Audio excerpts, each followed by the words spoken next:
From the east coast of the Vale, the Fingers reach out into the narrow sea. 4 rocky peninsulas plagued by wind and rain, and barren to all but the hardiest of weeds.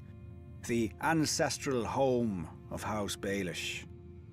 Our house began with my great-grandfather, a Bravosi sellsword who came to the Vale at the invitation of House Corbray. My grandfather raised himself to the status of hedge knight, and even managed to acquire a bit of land and a keep on the smallest of the Fingers, though I do believe he often missed sleeping under his titular hedges. The only thing worse than owning a dreary and desolate land is owning only a small portion of it. Luckily, I didn't spend much time there as a child. During the War of the Ninepenny Kings, a cheap name for a cheap cause, where other men fought for the king my father fought to befriend Hoster Tully, Lord Paramount of the Trident and head of one of the oldest and greatest houses in Westeros. Thanks to my father's heroic efforts, Lord Hoster agreed to foster me at Riverrun with his own children. Until then, my whole world had been a small tower on the gull-stained rocks of the Fingers. But when I first saw the stone walls of Riverrun rising from the Trident, towering over me, back then I was a little more easily impressed. The boy in me thought the gods themselves must live in such a place. I soon learned otherwise. Lord Tully's son, Edmure, was quick to ensure I would never forget myself in their house. He nicknamed me Littlefinger, after my size and homeland, and the name was just cruel enough to stick.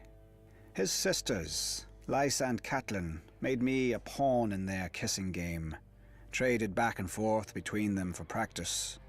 Needless to say, I enjoyed spending time with them more than Edmure. As we grew older, the game began to change, as all games do. Lysa grew more bold, and Cat more demure. When Lord Tully announced Cat's betrothal to a brute from the north whom she'd never met, I realized her duty would outweigh any feelings she had for me. Fool that I was, I challenged this Brandon Stark to a duel for her hand. He was a warrior, I was a boy. If Cat had not intervened, he would have killed me and laughed over my corpse. For my insolence, Lord Tully banished me from Riverrun. No matter. I had learned everything I needed by then. I would fight my battles not with swords, but with wits. A few men could match me.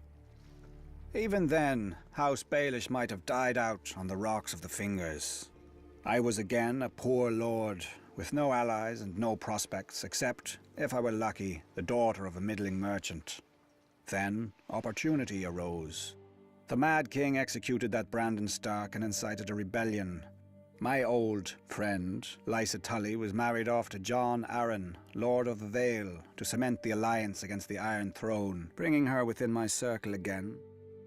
I quickly capitalized on our former affection and persuaded her to have me appointed as controller of customs at Gulltown, the Vale's greatest port. Wars burn gold like wildfire.